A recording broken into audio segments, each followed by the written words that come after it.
दिए गए बहुपद के शून्य ज्ञात करना है तो p x is equal to x square minus 5x minus 6। X square का गुणांक 1 है, इस 1 का गुणा हम इस अचर पद 6 में करते हैं, तो 1 का जब 6 में गुणा करते हैं तो 6 कम 6, तो गुणा करने पर हमें 6 आना चाहिए और घटाने पर हमारा 5 आ जाए। तो ऐसी दो संख्याएं बताइए जिनका गुणा करें तो गुणा करने पे 6 और घटाने पर 5 आ जाए। तो ऐसी संख्या है 1 और 6। तो 1 और 6 का गुणा करेंगे तो 6 और 6 में से घटाएंगे 1 तो बचेगा 5। अब यही वे अभिष्ट संख्याएं हैं। तो देखिएगा पी एक्स बराबर एक्स स्क्वायर।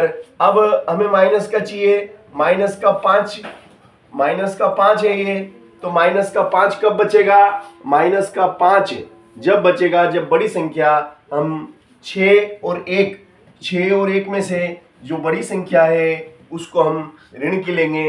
तो 6 और 1 में से बड़ी संख्या 6 है, तो 6x हमारा ऋणात्मक होगा और इस प्रकार से ये हमारा ऋण का बचेगा, ऋण का 5 बचेगा। ठीक है, तो ये minus 6x plus 1x minus 6, दो के ग्रुप बन गए। अब हमने यहाँ पर कॉमन लिया, कॉमन हमारा यहाँ पर हुआ x और x माइनस 6 और यहाँ से 1 कॉमन आ जाएगा, x एक छम 6।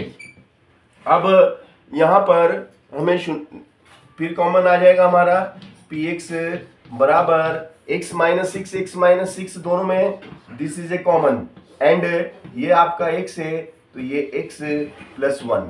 ठीक है ना। अब यहाँ से आपको शून्य ज्ञात करना है, तो शून्य ज्ञात करने के लिए शून्यक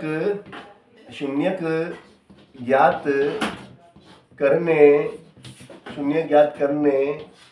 करने के लिए आपको जो गुणनखंड या फैक्टर आए हैं, मतलब आपको p x is equal to 0 put करना पड़ेगा, p x is equal to 0 put करना पड़ेगा।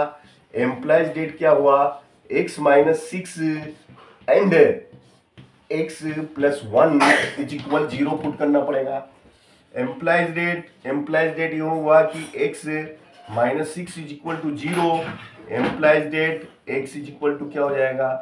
ये माइनस के 6 उधर जाएंगे, प्लस के 6 हो जाएंगे। इसी प्रकार से x प्लस 1 इक्वल 0 पुट करना पड़ेगा। तो implies that x is equal to कितना हो जाएगा? माइनस का 1। तो आपके जो शून्य हुए वो हुए 6 और माइनस 1, 6 और माइनस 1। ये क्या है आपके? ये आपके अभिष्ट शून्यक हैं, यही अभिष्ट शून्यक हैं। अभिष्ट शून्यक, अब इनको हम कह सकते हैं अभिष्ट शून्यक। ये आपके क्या हैं? अभिष्ट शून्यक हैं। अभिष्ट शून्यक हैं आपके 6 माइनस 1। अब ये हमारे अभिष्ट शून्यक हैं। आपका आंसर आ गया यहाँ पे। अब उत्तर की जांच करके चाहे तो आप देख सकते हैं ये शून्यक दिए गए बहुपद को संतुष्ट करते हैं कि नहीं। ये जो शून्यक आपके निकले हैं बहुपद के, ये दिए गए बहुपद को संतुष्ट करते हैं नहीं।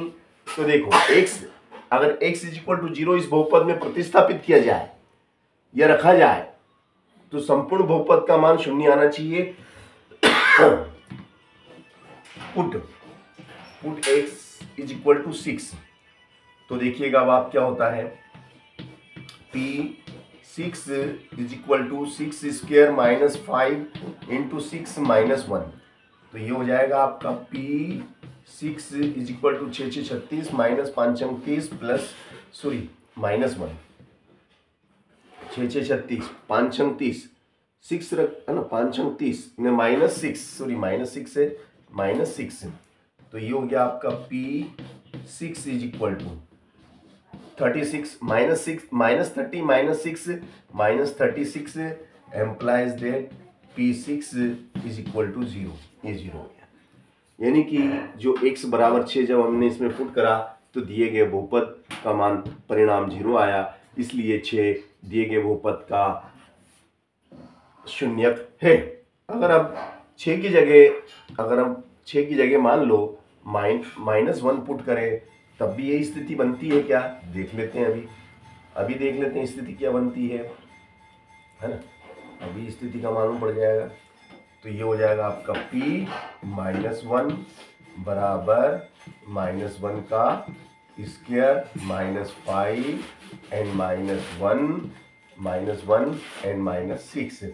तो ये हो जाएगा आपका p -1 is equal to -1 into -1 का स्क्वायर इज +1 एंड माइनस का मल्टी प्लस हो गया 5 -6 and p -1 is equal to 1 and 5 is 6 -6 implies that p -1 is equal to 6 में से 6 गया तो 0।